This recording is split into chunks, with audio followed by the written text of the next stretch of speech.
Olá, pessoal! Hoje o nosso papo é bem direto. A gente vai transformar o jeito de enxergar o direito administrativo no Brasil. A ideia é sair daquela visão super rígida, sabe, formalista, para uma abordagem muito mais prática, que olha para as consequências.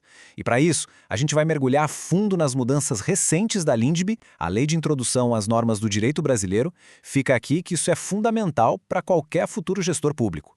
Bom, qual vai ser nosso caminho aqui? A gente vai passar por 6 pontos-chave. Primeiro, vamos entender o problema, o tal do dilema do administrador. Depois, a gente apresenta a solução, a nova lente do consequencialismo. Em seguida, vamos ver como corrigir problemas com justiça, como equilibrar tudo isso com a segurança jurídica e onde fica a linha da responsabilidade do gestor. E para fechar com chave de ouro, um guia prático para a tomada de decisão. Vamos nessa? Para a gente entender bem essa mudança, vamos imaginar duas coisas. De um lado, a decisão formalista. Pensa numa ponte de vidro. Ela é perfeitamente reta, segue a lei ao pé da letra, mas é super frágil, né? Qualquer coisinha fora do script, ela quebra. Do outro lado, a gente tem a decisão consequencialista. Essa é como um caminho de pedra, bem sólido.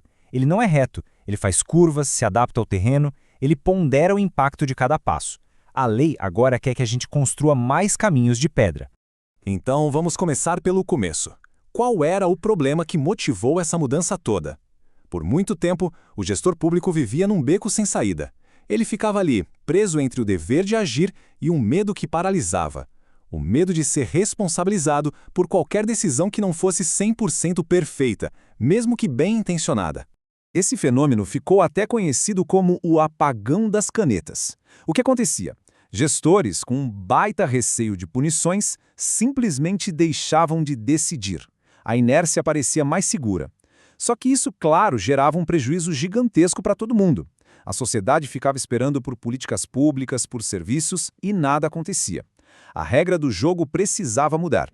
E a solução veio com a Lei 13.655 de 2018. Ela basicamente colocou uma lente nova na LINDB, a lente do consequencialismo. E o coração dessa mudança está ali, nos artigos 20 e 22. Eles mudaram, de verdade, a forma como a lei deve ser interpretada e aplicada no setor público. Olha a força do artigo 20. É uma mudança de paradigma. O que ele está dizendo, no fundo, é o seguinte: pessoal, chega de decidir com base em ideias vagas, em conceitos abstratos como interesse público, sem pensar no que vai acontecer no mundo real. A partir dessa lei, todo mundo, gestor, juiz, controlador, tem um dever de casa obrigatório. Se perguntar, qual vai ser o impacto prático disso aqui?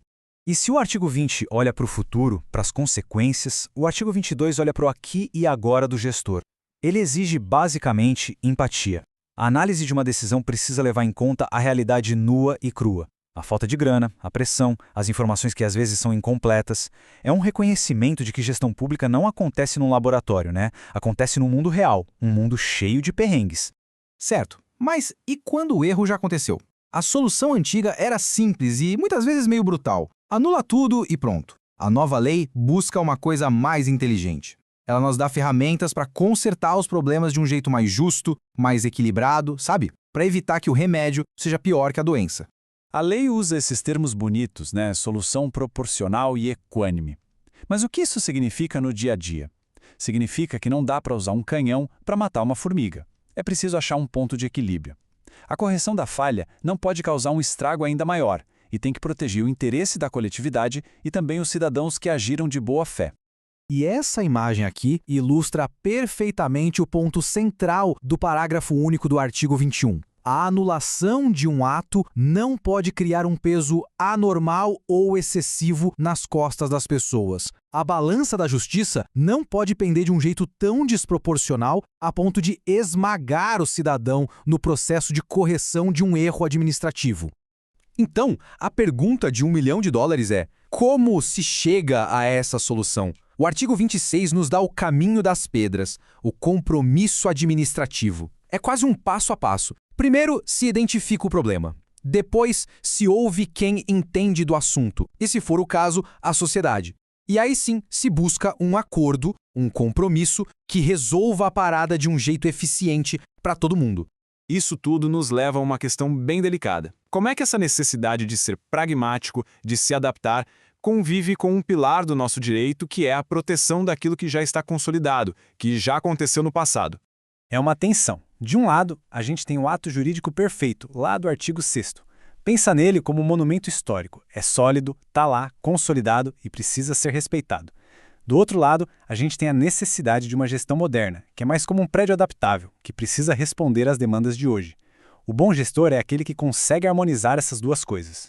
E é por isso que o artigo 6º é a nossa âncora de segurança jurídica. Ele garante que uma lei nova não pode simplesmente sair apagando o passado, desfazendo direitos que as pessoas já adquiriram ou atos que já foram concluídos sob a lei antiga. Essa proteção é absolutamente fundamental para a gente ter estabilidade e confiança nas relações com o Estado. E agora a gente chega no ponto que talvez mais tirava o sono dos gestores: a responsabilidade pessoal. Para que as pessoas tivessem segurança para decidir, a lei precisava desenhar uma linha muito, mas muito clara no chão, separando o erro comum daquela falha grave que realmente merece punição. E o artigo 28 fez exatamente isso, de um jeito super direto. A responsabilidade pessoal do agente público agora só acontece em duas situações: dolo, ou seja, a intenção de fazer a coisa errada, ou erro grosseiro. Acabou aquela história de responder por um simples erro de interpretação. Isso é gigantesco. Tá, mas o que é esse tal de erro grosseiro? Não é um simples engano, pessoal. A lei define como uma falha muito óbvia, indefensável, aquela que um profissional mediano, naquelas condições, jamais cometeria. É uma negligência, uma imprudência grave. Essa definição protege o gestor que age com cuidado, mesmo que a decisão dele lá na frente não se mostre a melhor de todas.